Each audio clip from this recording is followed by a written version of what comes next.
I still remember the way the light poured into our kitchen that morning. Warm, golden, almost too perfect to be real. I was standing at the window with a cup of raspberry leaf tea, my fingers stained slightly from the colored pencils I'd been using to sketch a winged fairy floating above a bed of wildflowers. Her wings shimmered in the morning light, just like mine used to in the early days of my marriage when I believed Dylan Monroe would never hurt me. The back door creaked softly and I turned, smiling. Dylan stood there with a giant bouquet of peonies, my favorite.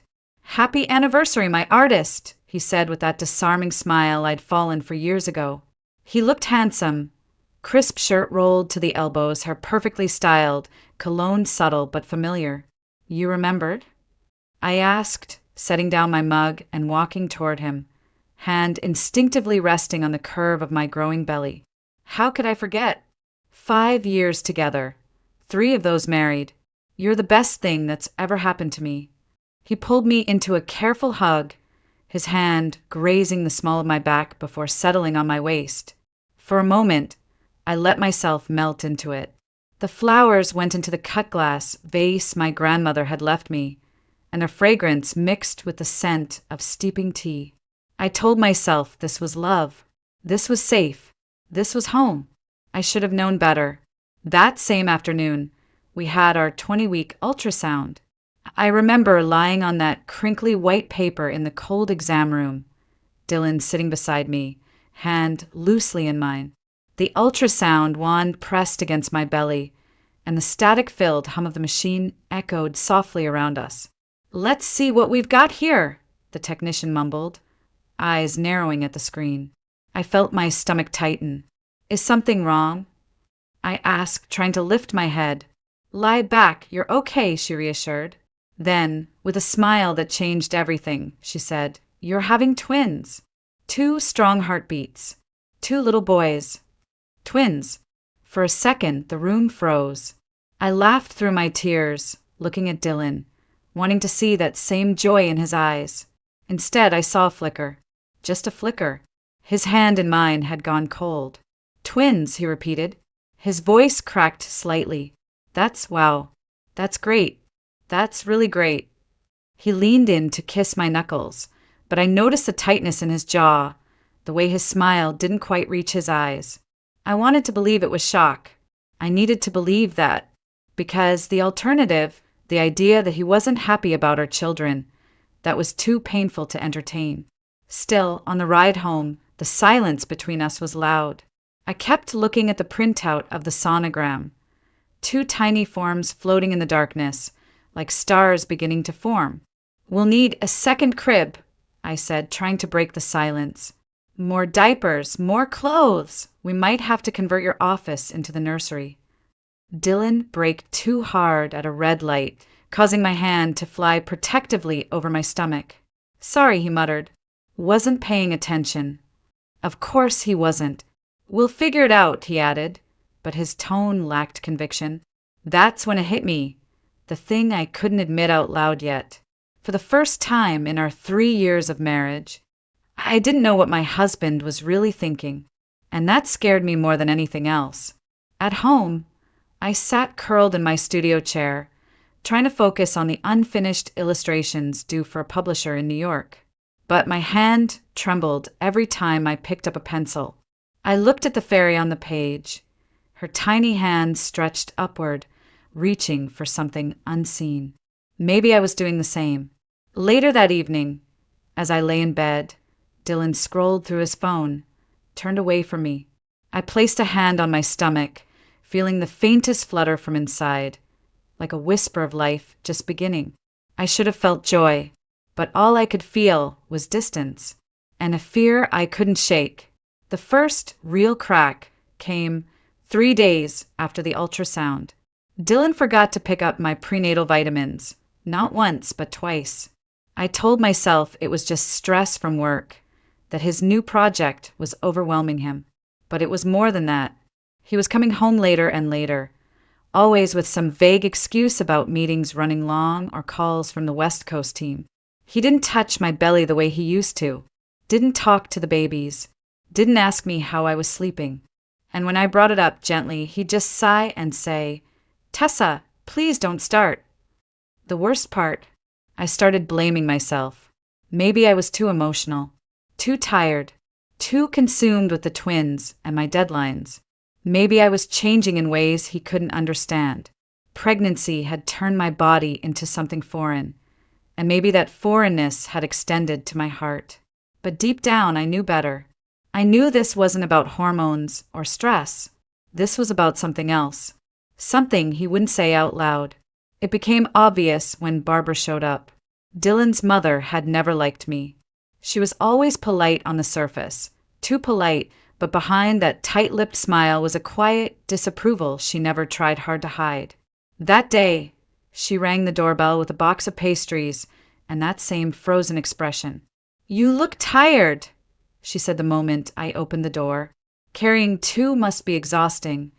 I forced a smile and let her in, trying to ignore the judgment in her tone. She walked into the kitchen like she owned it, set down her box of sweets, and poured herself tea without asking. "Where's Dylan?" she asked. "He said he'd be home early today." I blinked. He didn't mention that to me. Barbara raised an eyebrow, but said nothing. We sat down, her fingers tapping on the porcelain teacup like a metronome. Then she said it, just like that, like she was commenting on the weather. "Have you two thought about the cost of twins? 2 cribs, 2 sets of clothes, 2 car seats. Formula diapers. It adds up quickly." I stared at her, stunned. "Of course we've thought about it. We're managing." "Are you?" she asked, tilting her head. "Because Dylan needs room to grow. He's on the brink of a major promotion. And having 2 newborns, it's a lot of pressure. You won't be working, obviously, and he'll be responsible for everything." I felt the sting before the tears even had a chance to rise. "They're our children," I said, my voice tight. "We both wanted this." She gave me a look I'll never forget, pity mixed with disdain. "He wanted one," she said softly. "One child. Not twins. Not this." The walls of our kitchen suddenly felt like they were closing in. I pressed my hands into my lap, digging my nails into my palms just to keep from trembling. "You're wrong," I said, barely above a whisper. "Am I?" Barbara sipped her tea. "Did he tell you about the promotion? The new role they offered him last week?" I shook my head slowly. "No, he didn't." She smiled, like she'd just won something. "He didn't want to worry you, but it's a big opportunity. One he might have to turn down now that you're having 2. That night, I barely slept. I lay awake, one hand on my belly, the other clutched around the blanket, trying to keep myself from unraveling. Dylan didn't come home until almost midnight. He kissed me on the forehead and whispered that he had to be up early again. When I asked about the promotion, he just said, "It's nothing serious yet. I didn't want to get your hopes up." But I knew it wasn't about my hopes. It was about his. And somewhere along the way, I had stopped being part of them. The pain struck around 2:17 a.m. Not sharp at first, just a dull cramp low in my abdomen, like the early stirrings of a storm. I shifted in bed, thinking it would pass. But within minutes, the pressure intensified, wrapping around my spine and squeezing the air from my lungs. I reached out to Dylan's side of the bed, but it was cold, untouched, empty. My heart started racing. I grabbed my phone with shaking hands and dialed his number. 1 ring, 2. Then he answered, his voice thick with sleep, or maybe not. "What's wrong?" he muttered. "I'm in pain," I said, trying to keep my voice steady. "Something's wrong, Dylan. It feels bad. It feels serious." He was silent for a beat. Then came the words that made my blood freeze. "I'm not home," he said. "I'm out of town. I'm at a job site. Just call an ambulance. I'll get there as soon as I can." In the background, a woman's voice murmured something unintelligible. Dylan cursed under his breath and tried to muffle the phone. But I heard it. I heard her. I didn't argue. I just hung up. By the time the paramedics arrived, I could barely stand. My vision blurred as I opened the front door, leaning against a frame to keep from collapsing. They loaded me into the back of the ambulance, and as the sirens wailed through the night, I held my belly and whispered to my sons, "Hold on, okay? Just hold on." The next hours were a blur of bright lights, cold hands, and sterile air. IVs, monitors, a flurry of activity around me. Doctors speaking in low, urgent voices. The words placental abruption and preterm labor floated in and out of consciousness. I remember gripping a nurse's wrist, desperate. Please save them. And then nothing. When I woke up, I was in a dim hospital room, hooked up to a dozen machines. My body ached, but there was no blood, no screaming, just a steady beep from the fetal monitor nearby and the rhythmic hiss of oxygen. "Hey," said a voice beside me. I turned my head slowly. Harper. She looked like she hadn't slept. Her curls were pulled into a messy bun, and her mascara was smudged beneath her eyes. She was clutching my hand like it was the only thing keeping her grounded. "You scared the hell out of me," she whispered. I blinked slowly. "The babies." "They're okay," she said. "For now. You're still early, 26 weeks, but they stabilized your vitals. You're on strict bed rest. They're monitoring you and the twins around the clock." Relief surged through me so quickly it made me dizzy. I closed my eyes, letting the tears fall. "Where's Dylan?" I asked, already knowing the answer. Harper looked away. "He hasn't shown up." Silence. Then, slowly, the pieces began to fall into place. His absence. The lies. The voice on the phone. My husband wasn't working late. He was with her. I tried to sit up, but Harper stopped me with a gentle hand. "Don't," she said. "Save your strength." She paused. "Tessa, I didn't just come here from the hospital. I went to your house first. I was going to grab your phone charger and some clothes. And that's when I saw him." I turned to her, heart pounding. "Saw him?" "He was there. With her." Harper's jaw clenched. They were talking about legal documents. Something about you being tied up in the hospital for at least 2 more weeks. Chelsea said, and I quote, "That gives us time to finish everything without a fight." My breath caught. They were planning something behind my back while I lay in a hospital bed fighting to keep our children alive. "What did you do?" I asked. "I walked in on them," Harper said, her eyes narrowing. "Told him exactly what I thought of the 2 of them. He had the audacity to act surprised. Said she was just a colleague. Like I didn't hear them talking about lawyers. I couldn't speak, couldn't scream, so I did the only thing I could. I stared at the ceiling and let my silence say everything. Because in that moment, I knew my marriage was over. The next morning, I stared at my phone for a long time before I finally opened the message thread with Dylan. There were no missed calls, no texts, not even a question about how I was doing. I hadn't heard from him since that night. Not after the ambulance. Not after Harper told him I was in the hospital fighting to keep our children alive. My fingers hovered over the screen, trembling slightly. Then I typed 4 words. "Is it all true?" I stared at those words for nearly a minute before hitting send. I expected silence, but a few minutes later, the screen lit up. Dylan was calling. I answered without a word. "Tessa," he began. His voice was unusually calm, too calm. "I wanted to talk to you about this in person. I didn't want you to find out like that." I said nothing. "I know this isn't the right time, but yes, I've been seeing someone. Her name is Chelsea. It just happened. I didn't plan it." I closed my eyes. "You didn't plan to lie to your pregnant wife?" I asked quietly. "You didn't plan to sneak around while I was busy keeping our family together? You didn't plan to vanish when I needed you most?" He sighed. I've been feeling disconnected for a while now. You've been so focused on the babies, on your work. And I felt like we weren't even in the same life anymore."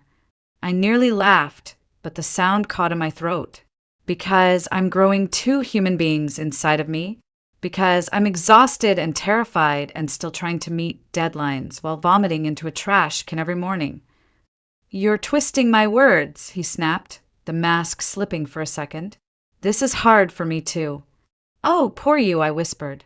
It must be so hard cheating on your wife while she's carrying your children.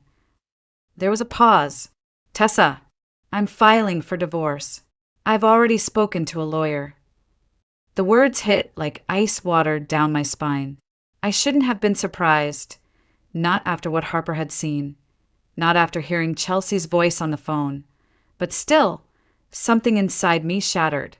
You're divorcing me while I'm in a hospital bed. My voice cracked, while I'm barely holding on to our sons. I didn't want it this way, he muttered. But we can't keep pretending. This isn't working. And Chelsea is? He didn't answer. I ended the call before he could say anything else. Then I let the silence stretch around me, thick and suffocating. My hands rested on the curve of my belly, 2 tiny lives still holding on. I would not let his betrayal take them too.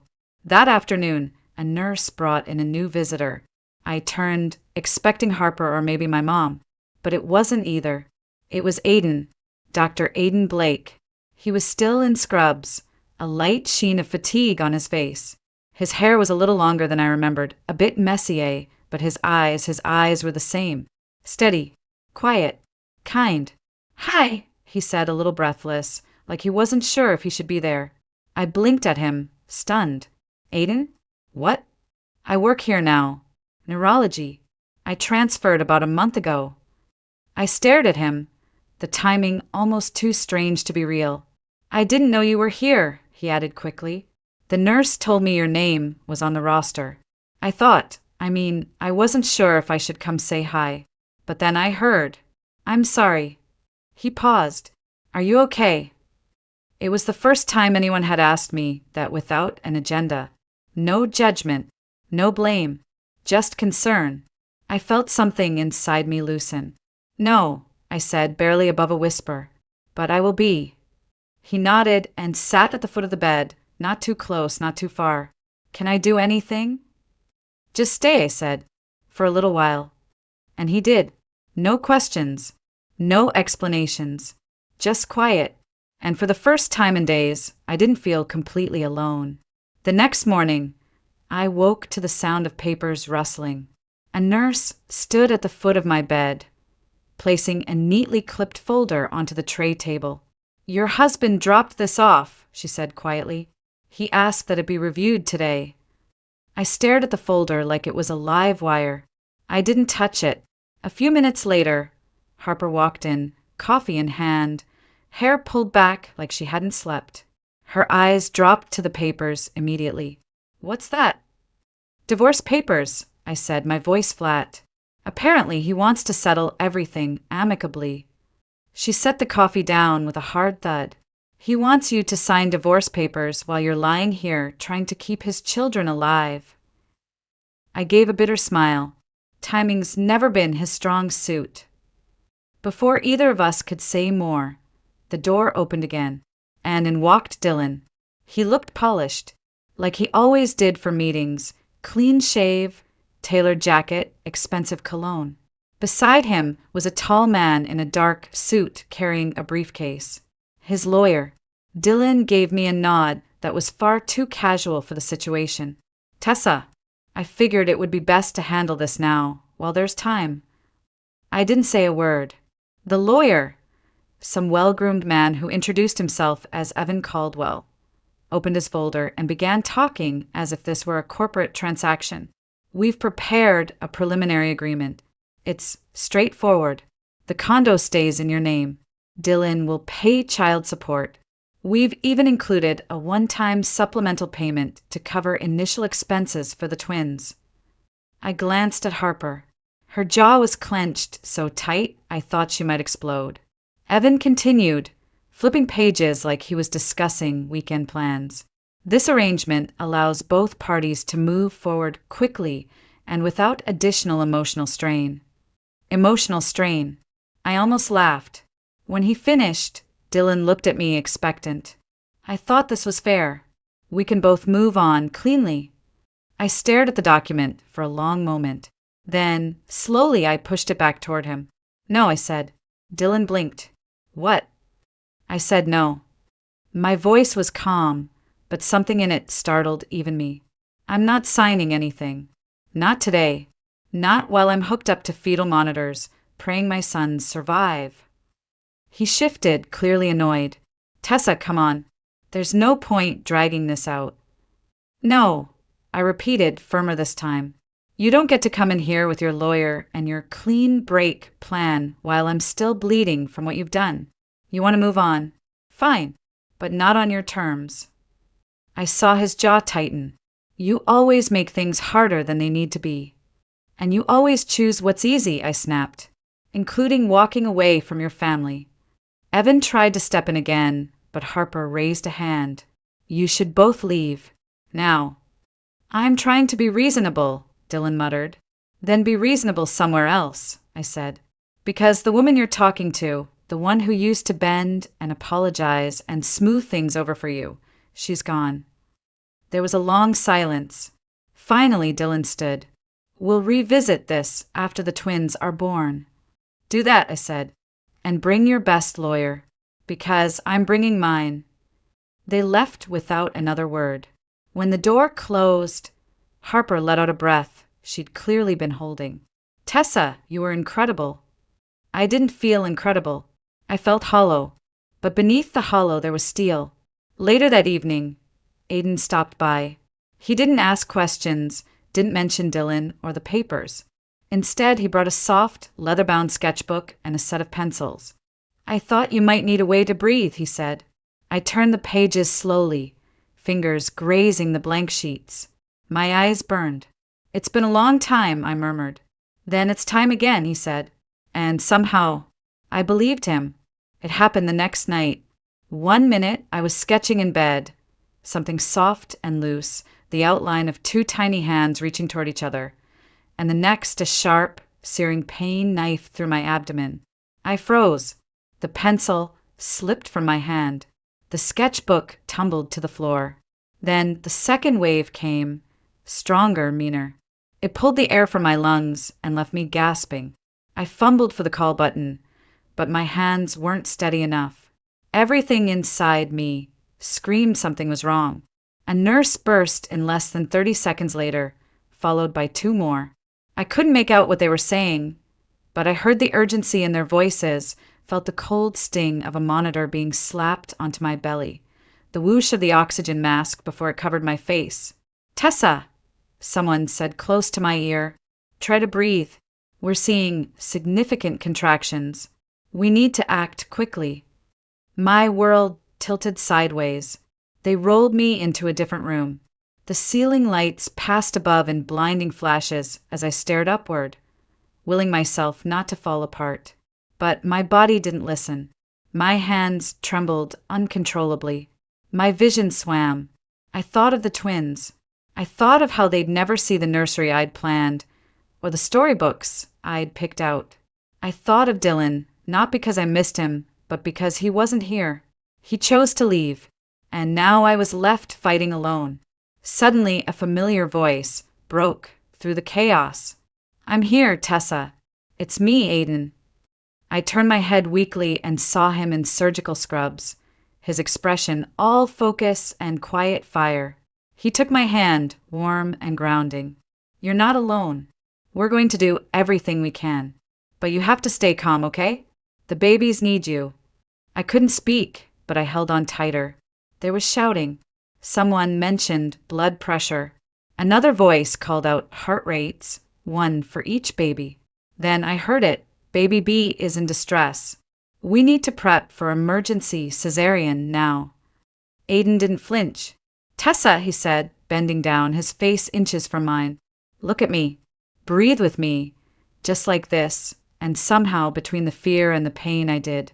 I breathed. They rushed me into a surgical suite. I remember the cold, the beeping, the masked faces, a firm female voice saying, "We've got this, Mama. Hold on for your boys." Then darkness. When I opened my eyes again, the lights were dim. The room was quiet. I wasn't sure how much time had passed, only that I was still hooked to machines and that my body ached in places I hadn't even known could ache. A nurse noticed I was awake and hurried over. "You're okay," she said gently. "You made it through. And the babies, they're stable. Still inside." I blinked. "No surgery." She smiled. "We were ready, but the contractions slowed just in time. Your body fought. So did they." Tears slid down the sides of my face. Silent, relentless. Some time later, my mom appeared at the door, windblown and breathless. She rushed to my side and cupped my face in her hands like I was 6 years old again and had scraped my knees on the playground. "Oh, honey," she whispered, "you scared me. I thought I was losing them," I choked out. She shook her head fiercely. "Not on my watch, and not on yours." We sat together for a long time, her hand over mine, our breaths sinking slowly. In the background, I heard the rhythmic hum of the monitors tracking 2 fragile heartbeats. They were still here, and so was I. Later, Aiden came by again. He didn't knock, just stepped in, holding a small bundle wrapped in brown paper. Inside was a set of new charcoal pencils and a tiny watercolor palette. "Figured the last ones might have been cursed," he joked gently. I smiled for the first time in days. "You saved them," I whispered. "No," he said. "You did. I just reminded you how." And in that moment, with 2 lives still safe inside me, a mother at my side, and a quiet man who cared more than he let on, I felt the shift, the beginning of something new. I didn't hear from Dylan for another 4 days. No texts, no calls, no questions about the twins. Nothing. Then, just after breakfast one morning, a nurse poked her head into my room and said, "There's someone here to see you." I looked up, expecting Harper or my mom, but it was him. Dylan stepped inside wearing the same crisp shirt he always wore for business lunches. Expensive, carefully pressed, a little too perfect for a hospital visit. He looked thinner, or maybe I just hadn't seen him in natural light in so long that I forgot what he looked like when he wasn't filtered through memory. "Hey," he said, like we were acquaintances meeting at a coffee shop. "Can I come in?" I nodded stiffly.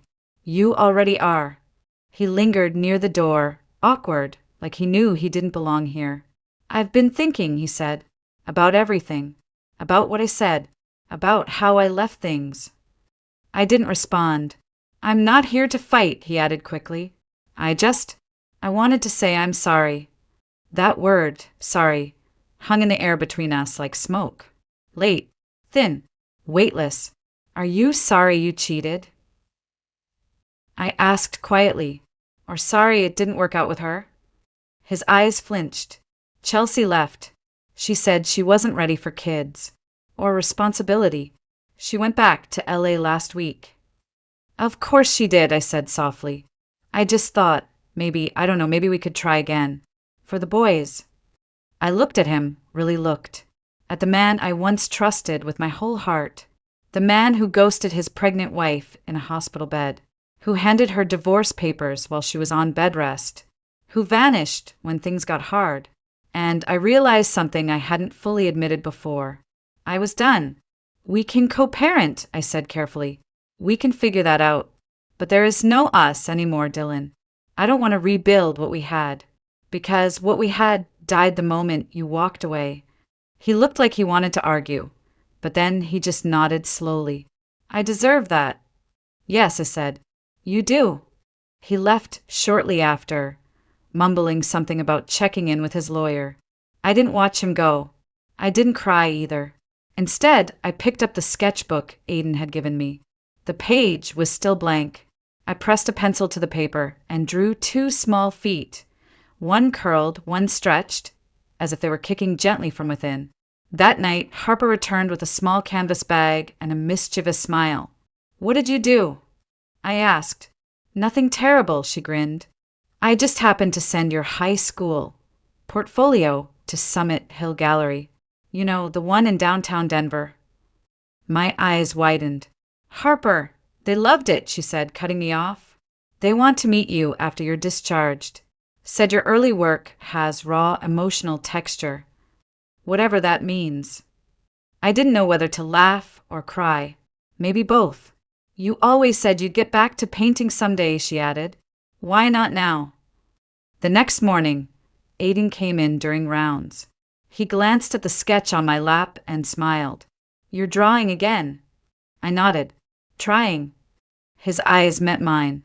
It suits you. Later that week, the boys gave us a scare again.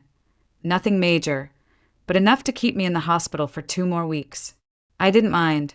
The longer they stayed inside me, the stronger they'd be. Every heartbeat on the monitor felt like a victory. And as the days passed, things began to shift. Dylan stopped calling. My mom started talking about moving in after the birth, just for a while to help. Harper brought lavender oils and old school photos to make me laugh. Aiden kept checking on me, always pretending it was routine, but lingering just a little longer than he needed to.